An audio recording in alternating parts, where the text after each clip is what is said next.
विषय बहुत गंभीर है। पूरे हिंदू समाज को हिंसक कहना ये गंभीर विषय है। बीजेपी को आपको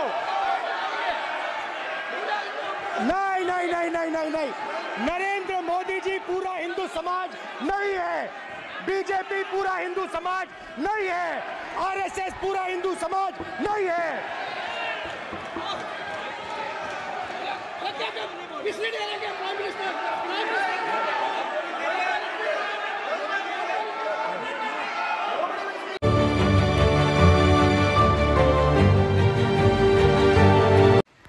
প্রত্যাশিতই ছিল, শেষমেশ সেই ছবি দেখা গেল সংসদে। কি সেই ভিডিওতে দেখা যাচ্ছে দেশের প্রধানমন্ত্রী নরেন্দ্র মোদী ভার্সেস পাপ্পু। না, আর তো পাপ্পু বলা যাবে না, এবার বলতে হবে বিরোধী দলনেতা লোকসভার কে, রাহুল গান্ধী। তারা এবার শেষমেশ বাক বিতণ্ডায় জড়িয়েই গেলেন একেবারে সরাসরি।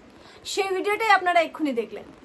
আর আজকে অধিবেশন চলাকালীন হিন্দুত্বের টপিকের ওপর তাদের এই বাক বিতণ্ডা। প্রথমে রাহুল গান্ধী একেবারে ডিফেন্ড করলেন যে আরএসএস মানেই কিন্তু হিন্দু নয়, কিংবা বিজেপি মানেই সম্পূর্ণ হিন্দু নয়। এই কথা বলার পরই দেখা গেল রে করে তেড়ে উঠলেন একদিকে বিজেপির নাম্বার 2 অর্থাৎ অমিত শাহ, আর অন্যদিকে দেশের প্রধানমন্ত্রী নরেন্দ্র মোদী। আর এইভাবেই তাদের এই বাক বিতণ্ডা এমন ভাবে সোশ্যাল মিডিয়াতেও ছড়িয়েছে সেটা আর বলার অপেক্ষা থাকে না। কারণ এক্স হ্যান্ডেলের মাধ্যমে প্রথমেই মানুষ দেখতে পায় যে সংসদ টিভির বিভিন্ন ধরনের ভিডিও, যেটা কিনা এই মুহূর্তে সোশ্যাল মিডিয়ায় ছড়াচ্ছে, যে কিভাবে রাহুল গান্ধী বিজেপিকে একেবারে রাম মন্দির ইস্যু নিয়েও কটাক্ষ করতে ছাড়লেন না। আর রাম ভূমিতে যেভাবে ভরাডুবি হয়েছে লোকসভা নির্বাচনে বিজেপির, সেই বিষয়েও কিন্তু উল্লেখ করলেন আর রীতিমতো কটাক্ষ করলেন বিজেপিকে। আপনাদেরকে আরো একবার সেই ভিডিওটা দেখাবো, দেখুন যে কিভাবে নরেন্দ্র মোদী আর রাহুল গান্ধী বাক বিতণ্ডায় জড়িয়েছেন। আজ विषय बहुत गंभीर है। पूरे हिंदू समाज को हिंसक कहना ये गंभीर विषय है। बीजेपी को आपको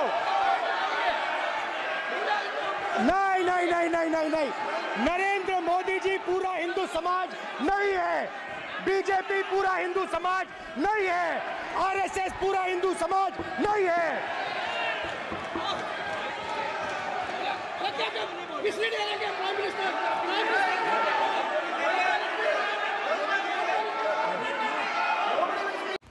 এবার আপনাদেরকে বলি যে এই বাক বিতণ্ডার সূত্রপাত ঠিক কোথায়। আজকে রাহুল গান্ধী সংসদে একেবারে স্পষ্টভাবে বলেই ফেলেন যে হিন্দুরা নয়, হিন্দুত্ব নয়, হিংসা ছড়ায় বিজেপি। আর তার এই মন্তব্যের জেরেই রীতিমতো উত্তাল হয়ে যায় একেবারে লোকসভা। এমনকি শেষমেশ অমিত শাহ বলে ফেলেন যে তার এই মন্তব্যের জন্য তাকে মাফ চাইতে হবে, অর্থাৎ ক্ষমা চাইতে হবে। আর আজকে দেখা গেল যে রাহুল গান্ধী কিন্তু এক প্রকার লোকসভায় এটা প্রমাণ করতে থাকলেন যে তিনি কিন্তু বিরোধীদের সেনাপতি এবং যোগ্য সেনাপতি। শুধু তাই নয়, নরেন্দ্র মোদীর বিরুদ্ধে যদি মুখ কেউ হয়ে উঠতে পারে সেটা তিনি। এমনটাই কিন্তু আজকে তিনি বোঝানোর চেষ্টা করছিলেন সংসদে। সেটা একেবারে স্পষ্ট ছিল তার বডি ল্যাঙ্গুয়েজে, তার কথাবার্তা এবং যেভাবে বিজেপিকে তিনি তার কথা দিয়ে আক্রমণ করছিলেন। আর এই সবকিছুর মধ্যেই যেটা দেখা গেল যে রাহুল গান্ধী সবার আগে কিন্তু নিটের যে ইস্যু, সেই ইস্যুটাকে তুললেন।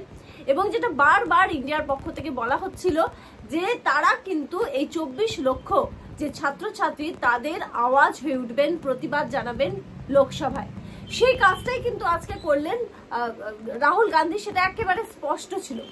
শুধু তাই নয়, তিনি রীতিমতো কেন্দ্রীয় এজেন্সিকে কাজে লাগিয়ে যেভাবে বিরোধীদের চাপে রাখা হচ্ছে সেই প্রসঙ্গটা তুলেও কিন্তু একেবারে সরাসরি আওয়াজ তুললেন।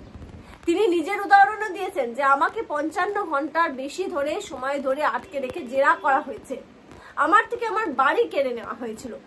এই সমস্ত বিষয় নিয়ে রাহুল গান্ধী কিন্তু আওয়াজ তুলেন। রাম মন্দিরের ইস্যু তো ছিলই রাহুল গান্ধীর হাতে, আর সেই ইস্যু নিয়ে এবারে তিনি একেবারে সংসদে মুখ খুললেন। আর শুধু সেটা নয়, রীতিমতো নাটকীয় রূপে কিন্তু তিনি আজকে পুরো তৈরি হয়ে মাঠে যে নেমেছেন সেটা একেবারে স্পষ্ট ছিল। আজকে ভগবান শিবের ছবি তুলে তিনি কিন্তু প্রতিবাদ জানানো শুরু করেন, যদিও বা তাকে স্পিকার আটকান, কিন্তু তিনি বারবার একটাই প্রশ্ন করে যান যে শিবজির ছবি সংসদে দেখানো কি ভুল? এমনকি আজকে রাহুল গান্ধীর বডি ল্যাঙ্গুয়েজে একেবারে স্পষ্ট ছিল যে তিনি কিন্তু 1 ইঞ্চি জমি আর বিজেপিকে ছাড়তে নারাজ। আর রীতিমতো ভারতবাসীদের যা যা ইস্যু এই মুহূর্তে রয়েছে, সে একটা ইস্যু যে তিনি ছাড়বেন না, হাতছাড়া করবেন না, সেটাও একেবারে স্পষ্ট বোঝা যাচ্ছিল। বারবার বলছিল ইন্ডিয়া যে তারা কিন্তু সাধারণ মানুষের আওয়াজ হবে। আজকে দেখা গেল যে রাম মন্দিরের ইস্যু তুলে তিনি সাধারণ মানুষ, গরিব মানুষদের পাশে থাকার কথা বললেন। তিনি বললেন যে মোদির তরফ থেকে, মোদি সরকারের তরফ থেকে এই রাম মন্দিরের নামে অনেক মানুষের ঘর ভাঙা হয়েছে, অনেক মানুষকে ক্ষতিপূরণ দেওয়া হয়নি, সমস্যায় ফেলা হয়েছে। এবং গোটা বিষয়টা নিয়ে যেটা আপনাদেরকে আগেও বললাম যে অমিত শাহর তরফ থেকে এই মুহূর্তে দাবি তোলা হচ্ছে যে আজকে সংসদে রাহুল গান্ধী যা যা বলেছেন সেটার জন্য তাকে ক্ষমা চাইতে হবে। আর রীতিমতো দেশ জুড়ে যে সন্ত্রাসের কথা টেনে তিনি কিন্তু বলেন যে হিন্দু বা হিন্দুত্ব কখনোই কিন্তু হিংসা ছড়ায় না, হিংসা ছড়াচ্ছে বিজেপি, সরাসরি আক্রমণ। আর যেখানে উপস্থিত ছিলেন এই অধিবেশনে অমিত শাহ, অধিবেশনে উপস্থিত ছিলেন খোদ প্রধানমন্ত্রী, সেখানে বিরোধী দলনেতার এরকম একটা আক্রমণাত্মক চেহারা দেখে কিন্তু রীতিমতো বোঝাই যাচ্ছিল যে পাপ্পু কিন্তু এখন পুরোপুরি হোমওয়ার্ক করে এসেছেন এবং রীতিমতো প্রস্তুতি নিয়েছেন। তিনি তার কথাবার্তায় বডি ল্যাঙ্গুয়েজে আজকে বুঝিয়ে দিয়েছেন যে দেশের লোকসভা, যে আমাদের লোকসভার বিরোধী দলনেতার যোগ্য কিন্তু তিনি একজন ব্যক্তি। এবং সেটা আজকে বারবার তার কথাবার্তায় তিনি যেভাবে আক্রমণের সুর চড়াচ্ছিলেন, আক্রমণাত্মক সুর চড়াচ্ছিলেন, সবেতে কিন্তু ধরা পাচ্ছিল। এটা তো জানাই ছিল ভিউয়ার্স যে যেভাবে লোকসভা নির্বাচন 2024 এর যে ফলাফল বাইরে এসেছিল, আমরা প্রথম দিন থেকে কিন্তু দ্য পাবলিক পোলের বিভিন্ন ভিডিওতে বলছিলাম যে এবার এই সংসদের অধিবেশনগুলো যথেষ্ট উত্তপ্ত হবে, সেটা বলার অপেক্ষা ছিল না। আর আজকে সেই ছবি দেখা গেল একেবারে রাহুল গান্ধী ভার্সেস নরেন্দ্র মোদী। আরো কি হয় আগামী দিনে সে সমস্ত খবরের উপর নজর রাখতে হলে অবশ্যই সাবস্ক্রাইব করবেন the public pole breaking news, সঙ্গে থাকবেন।